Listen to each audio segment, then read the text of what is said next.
3 tahun yang lalu saya ke Wamena.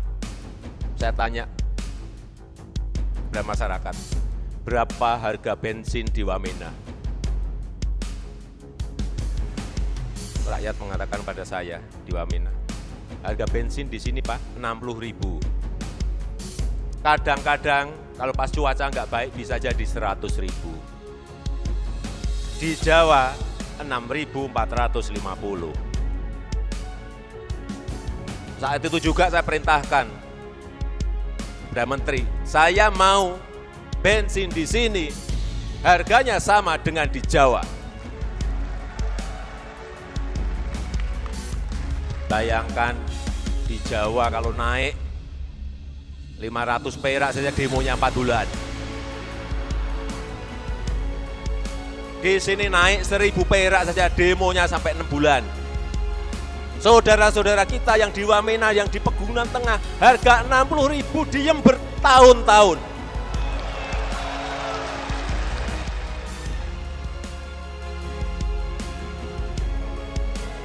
Kita harus sadar, kita harus menyadari, bangsa ini adalah bangsa besar. Bangsa ini bangsa besar, sering kita lupakan ini. Berpuluh-puluh tahun kita lupa bahwa bangsa Indonesia ini adalah bangsa besar.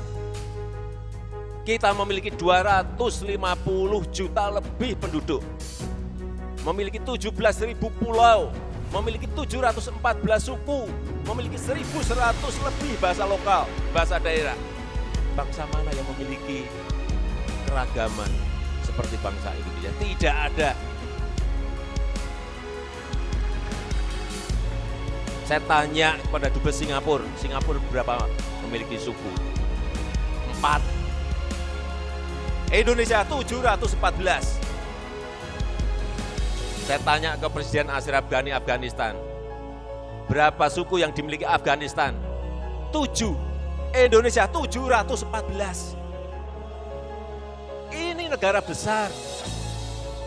Kita memiliki potensi besar. Tapi kita harus juga menyadari bahwa kita sekarang ini sudah ditinggalkan oleh tetangga-tetangga kita. Singapura kita ditinggal, Malaysia kita ditinggal, Vietnam kita juga sudah kalah. Kalau kita tidak cepat-cepat lari, cepat-cepat berubah, ingin perubahan baik pola pikir, etos kerja, produktivitas,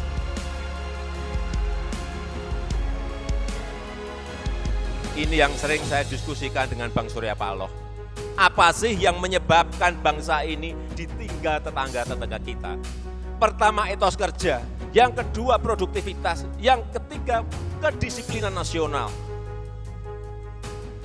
Ini yang harus kita bangun kembali untuk membawa negara ini menjadi negara besar, menjadi negara yang kuat, menjadi negara yang maju dengan gerakan-gerakan perubahan, baik pola pikir, etos kerja, produktif, kedisiplinan. Ini yang saya ulang di mana-mana. Kenapa kita bangun infrastruktur? Karena dalam berkompetisi, bersaing dengan negara-negara yang lain. Tanpa ini, nggak mungkin. Ini fundamental, ini fondasi kita. Kenapa dibangun jalan tol di Sumatera?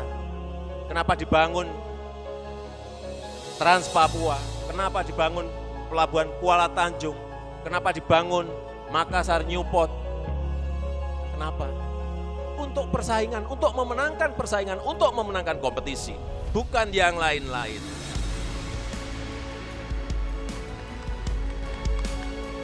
Kalau ditanyakan pada saya, Presiden Jokowi, kenapa? Kalau mau bangun itu yang cepat sebetulnya, timbal baliknya itu di Jawa. Kalau cepat itu.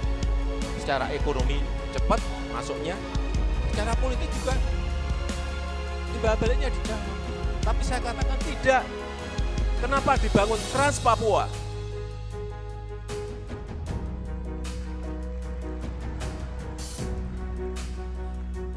Tiga tahun yang lalu saya ke Wamena. Saya tanya kepada masyarakat, berapa harga bensin di Wamena?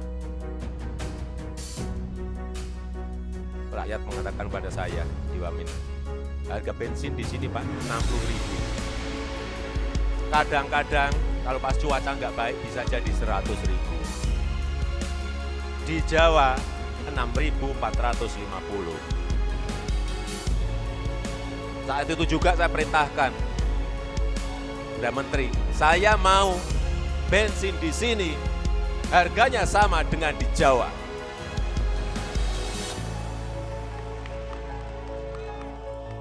Saya tunggu, saya pengennya cepet. Tapi ternyata 1,5 tahun baru terrealisasi. Tapi itu pun patut kita syukuri. Harus kita syukuri bahwa sekarang harga bensin di Wamena dan sekitar Pegunungan Tengah sama seperti yang kita nikmati di Jawa. Bayangkan di Jawa kalau naik 500 perak saja demonya 4 bulan. Di sini naik 1.000 perak saja demonya sampai 6 bulan. Saudara-saudara kita yang di Wamena, yang di Pegunungan Tengah, harga 60.000 diem bertahun-tahun.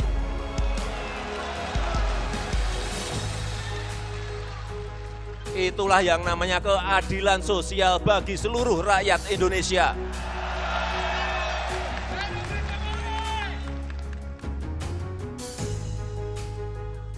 Ada yang bertanya lagi kepada saya, kenapa jalan Trans Papua itu dibangun? Apakah nanti akan memberikan pertumbuhan ekonomi? Ini kayak telur sama ayam. Apakah kita harus menunggu Papua itu tumbuh ekonominya menjadi baik, baru kita bangun jalannya? Apakah seperti itu? Buat saya tidak. Bangun jalannya dulu. Dan kita harus meyakini bahwa pertumbuhan ekonomi itu akan berjalan. Bisa cepat, bisa tidak cepat. Tapi harus dibangun. Ini sekali lagi juga bukan karena yang lain-lain. Ini adalah pemerataan, ini adalah keadilan sosial bagi seluruh rakyat Indonesia. Kalau sudah membangun seperti itu, jangan memakai hitung-hitungan untung dan rugi. Bener enggak? Ya pasti bener. 3 tahun yang lalu, saya pergi ke perbatasan kita. Di Entikong, Aro, di Nangabado, di Motaain, di Motamasin. Saya bandingkan kantor perbatasan kita, misalnya di Motaain, dengan tetangga kita di Timur Leste. Lah kok bagus di sana? Saat itu juga saya perintahkan, kantornya kayak kantor kelurahan. Saya perintahkan saat itu pada Menteri PU, Pak Menteri, saya ingin 2 minggu kantor-kantor ini dirobohkan. Saya ingin kantor-kantor kita, pos perbatasan kita 3 kali lebih baik dari yang di sana. Ternyata kita juga bisa melakukan itu.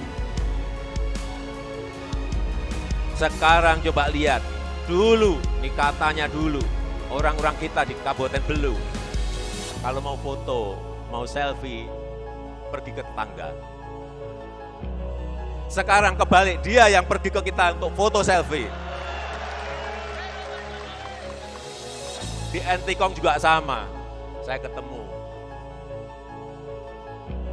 masyarakat dari negara tetangga kita, Malaysia.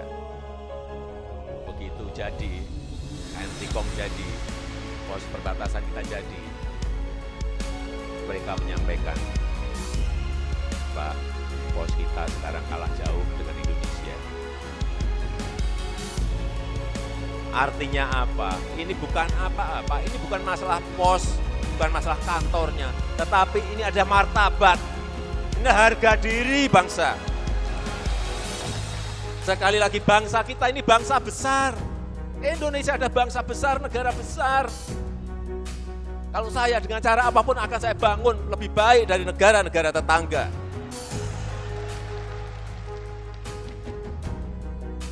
Ya nyatanya kita sekarang lebih baik.